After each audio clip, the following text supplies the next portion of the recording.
르말리아의 아들 베가 제17년에 유다의 왕 요담의 아들 아하스가 왕이 되니, 아하스가 왕이 될 때에 나이가 20세라 예루살렘에서 16년간 다스렸으나 그의 조상 다윗과 같지 아니하여 그의 하나님 여호와께서 보시기에 정직히 행하지 아니하고. 자, 북이스라엘의 베가 왕 17년에 아하스가 남유다의 왕 12대 왕이 됐습니다. 아하스는 20세에 왕이 되어 16년을 다스렸다는 거죠. 자, 아하스의 특징이 뭡니까? 첫 번째는 다윗과 같지 아니하여 여호와 보시기에 정직히 행하지 아니했다. 자, 악한 왕이라는 거죠. 남유다의 또 몇 명의 그 악한 왕 중에 한 명이 아하스 왕입니다. 이름은 좋은데, 므낫세 왕이 가장 악한 왕이죠. 히스기야의 아들 므낫세 왕이 가장 악했던 왕이고, 그 다음으로 악한 왕이 누구냐면 바로 오늘 이 아하스 왕입니다. 보면은 20살의 왕이 돼서 16년을 통치했으니까 36세 죽은 거죠. 굉장히 빨리 죽은 겁니다. 아마 특별한 이유가 또 있는 것 같습니다. 3절, 이스라엘의 여러 왕의 길로 행하며 또 여호와께서 이스라엘 자손 앞에서 쫓아내신 이방 사람의 가증한 일을 따라 자기 아들을 불 가운데로 지나가게 하며 또 산당들과 작은 산이와 모든 푸른 나무 아래에서 제사를 드리며 분향하였더라.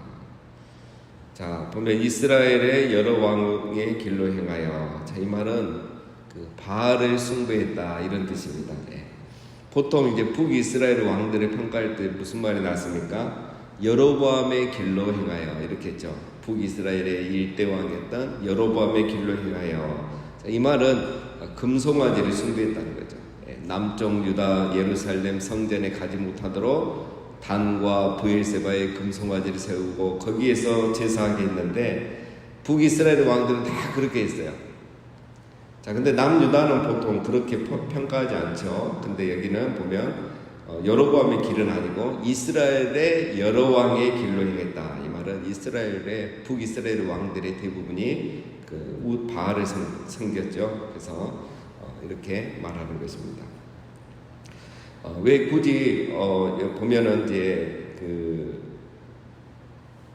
여로보암의 길로 행하지 않고 금송아지를 숭배하지 않고 왜 바알을 숭배했을까? 자, 그거는 이제 남쪽 유다니까 그렇죠. 여기는 금송아지를 굳이 숭배할 필요가 없죠. 예루살렘이 있고 성전이 있기 때문에. 그래서 그건 따라하지 않고 바알은 이제 바알 숭배는 따라했다라는 것입니다. 그리고 더 심각한 것이 있죠. 이방 사람의 가증한 일을 따라 자기 아들을 불 가운데 지나가게 했다라는 겁니다. 이거는 뭘 말하냐면 가나안 족속이 섬기던 몰렉 신을 섬겼다 이겁니다. 신 이름이 몰렉이에요. 몰렉.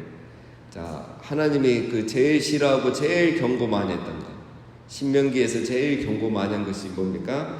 가나안 땅에 들어가거든 그 땅의 풍습, 그 사람들의 신앙을 절대 본받지 말라 그랬죠. 가나안 땅이 지금 심판받는 이유가 뭐였습니까, 여러분? 이제 이스라엘 백성이 그 가나안을 정복한 것은 이제 그 이스라엘 입장에서는 정복이지만 가나안 족속의 입장에서는 이제 심판받는 거잖아요. 하나님이 아브라함 때 그 땅을 주지 않고 이렇게 400년이 지나서 땅을 주신 이유는 가나안 사람들의 죄가 아직 차지 안 했기 때문에 하나님이 그 바로 가신 이렇게 이스라엘을 바로 보낸 게 아니었잖아요.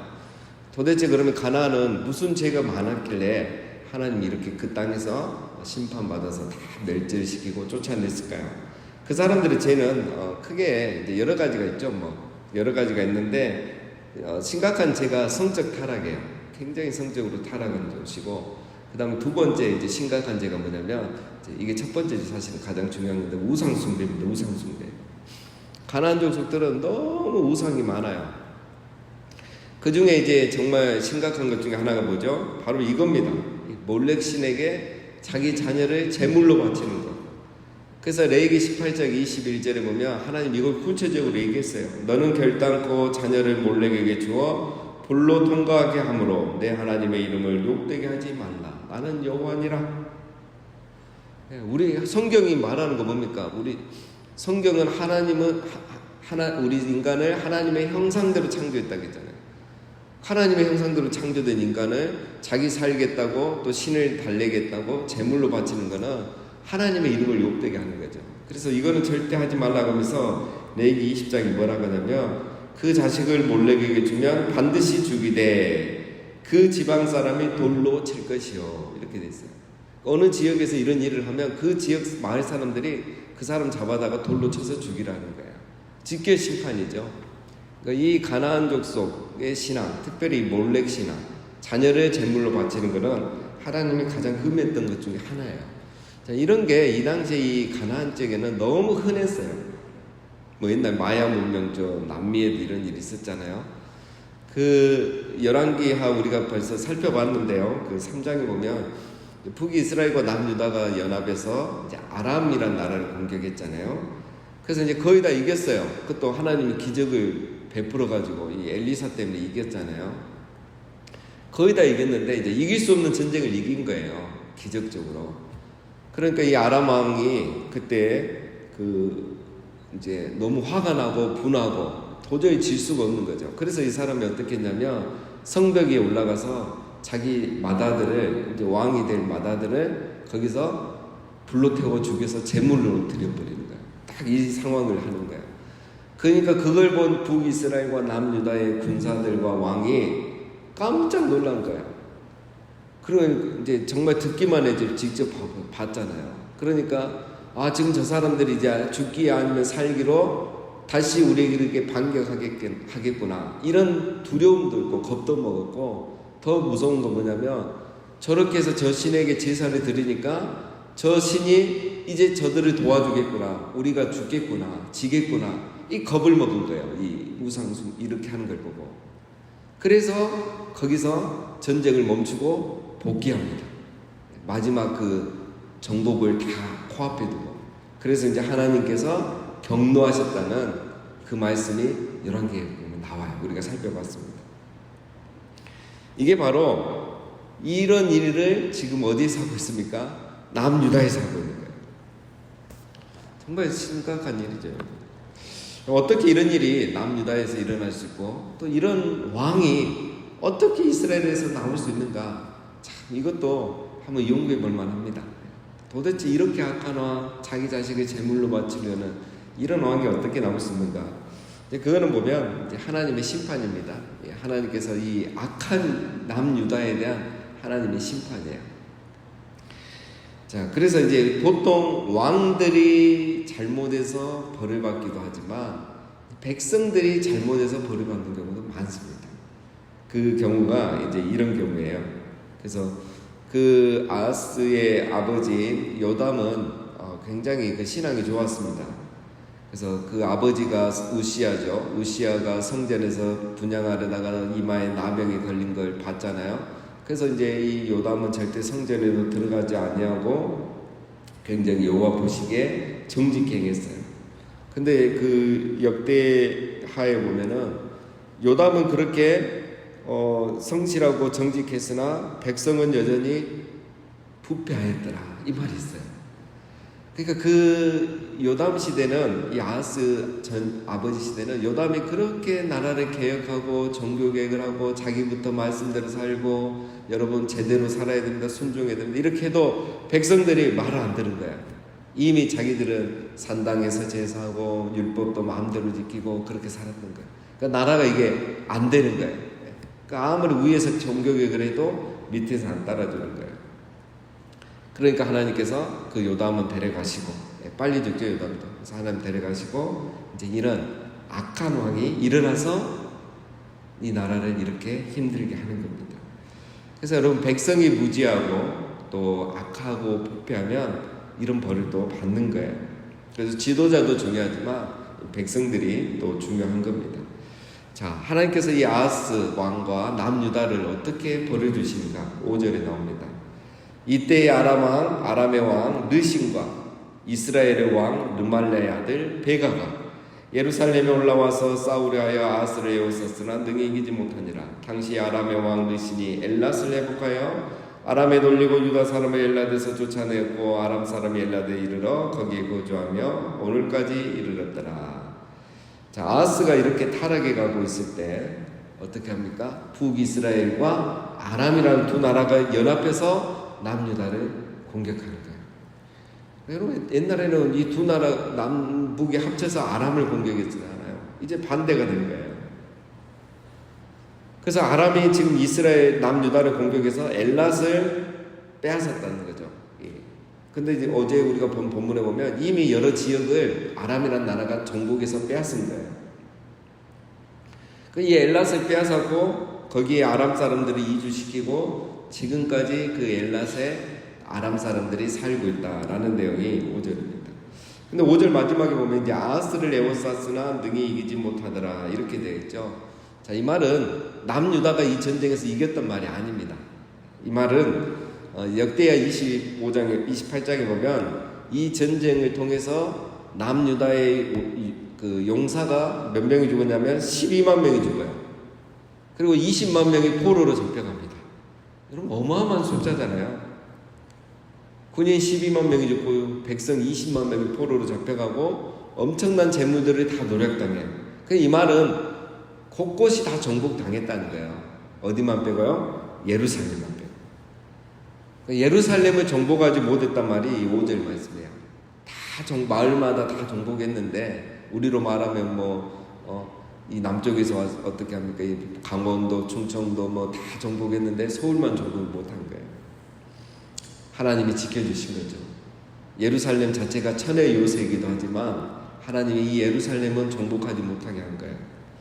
왜 하나님께서 이 예루살렘을 지켜주셨냐면 아하스를 지켜주기 위해서 그런 거예요. 이 베가, 이 북이스라엘 왕 베가가 얼마나 악했냐면 내려가서 자기가 이 예루살렘을 정복하고 아하스를 죽이고 다구엘의 아들을 왕으로 세우겠다고 그렇게 선포를 하고 이 전쟁을 시작한 거예요. 그러니까 이 아하스 왕이 말을 안 들으니까 자기들은 이제 북이스라엘과 아람과 남유다가 세 나라가 합쳐서 북쪽에 있는 아수르를 공격하려고 하는데 아하스 왕이 말을 안 들어요. 그래서 그를 죽이고 자기 말 잘 듣는 사람을 왕으로 세우려고 한 거예요. 근데 이게 하나님의 계획하고는 맞지 않잖아요. 왜냐하면 하나님의 계획은 다윗의 후손이 계속 이어져서 예수 그리스도가 이 세상에 오셔야 돼요. 근데 이 북이스라엘 왕이 그 다윗의 후손 아하스 왕을 죽이려고 하는 거니까 하나님이 이거는 지켜야 되거든요. 아하스가 잘해서가 아니라 하나님이 다윗과의 약속을 지키기 위해서 예루살렘을 지켜주고 아하스를 지켜주신 거예요. 그래서 이 예루살렘만 남아서 능히 이기지 못하니라 이 말이 있는 겁니다. 자, 그래서 이제 또 이어서 보겠습니다. 어제 우리 중요한 걸 살펴봤죠. 자, 7절 아하스가 이렇게 북이스라엘과 아람이 침략해 올 때 어떻게 했습니까? 아하스가 아수르 왕 디글랏 빌레셀에게 사자를 보내 이르되 나는 왕의 신복이요 왕의 아들이라 이제 아람 왕과 이스라엘 왕이 나를 치니 청하건대 올라와 그 손에서 나를 구하소서 하고 아하스가 여호와의 성전과 왕궁 곳간에 있는 은금을 내어다가 아수르 왕에게 예물을 보냈더니 아수르 왕이 그 청을 듣고 곧 올라와서 다메섹을 쳐서 점령하여 그 백성을 사로잡아 기르러 옮기고 또 르신을 죽였더라.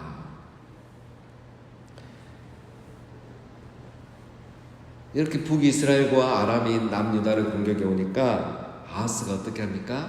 하나님께 기도한 게 아니라 아수르 왕에게 사자를 보내서 도움을 요청해요. 뭐라고 하면서 하죠? 나는 왕의 신복이요 왕의 아들이라 나를 아람 왕과 이스라엘 왕에게서 구원하소서.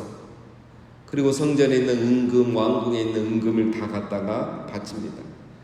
그러니까 아수르 왕의 기분이 좋죠. 자기는 어차피 이쪽 남쪽 나라 아람, 북이스라엘 다 점령할 건데 돈 받고 이제 아람부터 점령하는 거예요. 그래서 아람을 공격해서 아람의 왕 르신을 죽이고 성읍들을 정복한 겁니다. 자, 이게 바로 이제 아하스의 상태입니다. 정말 믿음이 없죠. 하나님께 기도하거나 선지자들을 찾지도 않죠. 하나님께서 이 시대에 보내셨던 선지자가 누구냐면 이사야 선지자. 하나님께서 이사야 선지자를 통해서 뭐라 하냐면 내가 너희를 도와줄게. 못 믿겠으면 징조를 구해라 했어요. 이사야 7장에 나옵니다. 징조를 구해라. 그럼 내가 너희 도와줄 거는 징조를 보여줄게. 히스기야처럼 해가 멈추게 해달라는 거. 여호수아처럼 그런 기도를 하든지 징조를 구하라. 그러니까 이 아하스가 뭐라 하냐면 이사야에게 난 징조를 구하지 않겠다 그래요. 필요 없다고. 이게 대단한 믿음과 같지만 믿음이 아니에요. 왜 징조를 구하지 않겠습니까? 이미 아하스 왕에게 도움을 청했고 아하스 왕이 도와줄 거니까 하나님이 안 도와주셔도 되는 거예요. 그러니까 징조가 필요 없는 거예요. 그래서 하나님께서 이사야 선지자를 통해서 주신 징조가 있습니다. 그 징조가 뭐라 그랬죠? 이사야 7장 14절에 주께서 친히 징조를 너희에게 주실 것이라. 무슨 징조입니까? 보라, 처녀가 잉태하여 아들을 낳을 것이요 그 이름을 임마누엘이라 하리라. 이사야 7장 14절이 여러분 오늘 이 본문하고 연결이 된 내용입니다. 그러면서 뭐라고 하셨습니까? 그가 악을 버리며 선을 택할 줄 알 때가 되면, 또 대저 이 아이가 악을 버리며 선을 택할 줄 알기 전에 내가 미워하는 두 왕 북이스라엘과 아람 왕의 땅을 황폐하게 하리라.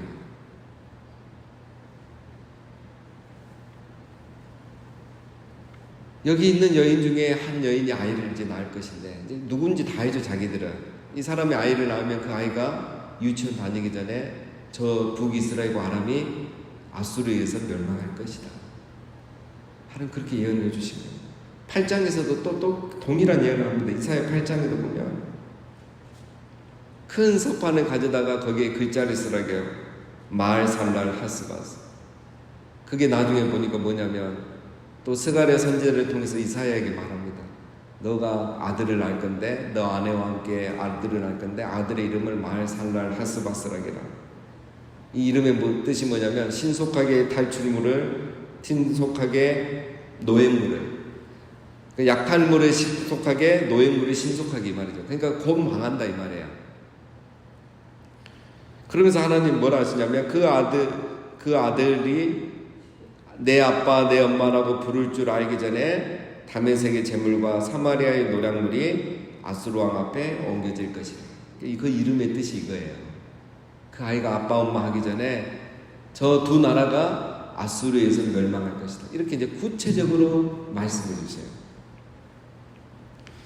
하나님이 이렇게 다 말씀하시는데 아하스 왕은 어떻게 합니까? 끝까지 순종하지 않고 그는 아수르 왕을 의지하죠. 그래서 아수르가 이제 결국은 아람을 정복을 하고 나중에 722년에 북이스라엘을 점령을 합니다. 어차피 그렇게 돼가게 돼 있어요. 역사가 아수르가 이제 제국으로 떠오르고 있기 때문에 그 이후에는 바벨론이 떠오르잖아요. 이 아수르가 그러면 여기서 끝나느냐? 그것도 아니에요.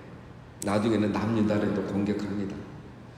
그리고 이 아하스 왕이 이제 내일 본문인데요. 내일 본문 오시는 분들은 알겠지만 아하스 왕이 또 얼마나 못됐냐면 이제 아수르 왕이 자기를 도와줘서 이겼잖아요. 그러니까 인사하러 갑니다. 인사하러 이제 아람까지 찾아가요. 그래서 찾아가서 보니까 그 아람의 그 제단, 우상 섬기는 제단이 너무 좋은 거예요. 그래서 제사장을 불러가지고 이거 다 그려가지고 우리 예루살렘 성전에도 이 제단을 만들어놔라 이렇게 말해요. 그래서 왕이 나중에 내려가서 그 제단, 새로 만든 우상 제단을 성전에 놔두고 거기서 하나님 앞에 또 제사를 드려요. 이게 아하스 왕입니다. 아하스 왕은 아수르가 자기를 지켜준다고 생각했지만 이 아수르가 결국은 나중에 남유다도 공격하고요. 유다는 또 이기지를 못하죠. 하나님 지켜주시니까 공격하고 나중에 보면 이제 이 아수르 왕의 지배를 받습니다. 영향을. 그래서 예루살렘 성전의 구도도 많이 바뀌고요. 이 아수르 왕이 시킨 대로 다 하게 돼요. 결국은. 그러다가 끝나는 게 이 아하스 왕입니다. 16년 만에. 이 아하스 왕을 보면 우리가 몇 가지를 알 수 있습니다. 여러분, 사람이 이렇게 교만하면 하나님 은혜를 모르고 하나님의 음성을, 말씀을 듣지 않죠. 예루살렘을 자기가 지킨 줄 알고 자기가 또 아수르와 좋은 관계를 해서 나라가 멸망하지 않는 줄 알죠. 그러나 그렇지 않습니다. 아하스는 하나님 은혜를 모르고 말씀을 듣지 않았던 사람이죠. 또 한 가지, 아하스는 이제 아수르의 도움으로 이제 당장은 아람으로부터 자유하게 되지만 그 이후에 아수르의 지배를 받게 됩니다. 영향력 아래도 있게 되는 거죠. 그래서 그 성전의 구조도 바꾸고 계속 시달리게 되는 거죠. 나중에는 공격도 받게 되고요. 그러니까 자기가 의지하고 도움받았던 것이 오히려 어떻게 됩니까? 나중에 자기에게 올무가 되는 거예요. 중요한 거죠. 우리가 다른 것을 의지하면 당장 올무에서 벗어날 것 같지만, 그리고 또 그렇게 된다 할지라도 나중에는 그것이 다시 우리에게 올무가 되는 것이죠. 바로 이것이 가나안 땅에서 그들의 이방신을 따라했을 때 생기는 결과입니다. 그래서 그들이 어땠습니까? 다 멸하지 않고, 이스라엘 백성이 가나안에 가서 다 멸하지 않고 다 죽이지 않고 사람 살렸잖아요. 자기 이익을 위해서. 근데 나중에 뭐라고 합니까? 사사시대에 이것이 너희의 올무가 되고 가시가 될 것이다. 그래서 결국 그들이 그 피해를 보게 된 거죠. 이게 이제 계속되는 이스라엘의 반복되는 역사입니다. 자, 여러분, 우리가 하나님 외에 다른 것을 의지하면 그것이 당장은 올무에서 벗어난 것 같지만 다시 그게 우리에게 더 큰 올무가 될 수가 있는 것입니다. 자, 우리가 이것을 기억하고 항상 우리 하나님을 의지하는 삶을 살아가시기를 바라고, 우리 하나님은 이 아하스 같은 사람에게도 이사야를 보내서 이런 징조를 주시고 또 하나님을 의지하게 하도록 계속 지키시고 돌보신 분이 우리 하나님이십니다. 하나님 오늘도 우리에게 동일한 마음이시고 동일한 메시지를 늘 우리에게 주십니다. 내가 너희의 참 도움이고 너희의 피할 바위고 내가 너희의 가장 큰 힘이 된다는 거죠. 우리가 그 하나님을 잊지 않고 늘 하나님을 의지하시면서 승리하시며 살아가시는 우리 모두가 되시기를 주님의 이름으로 축원드립니다.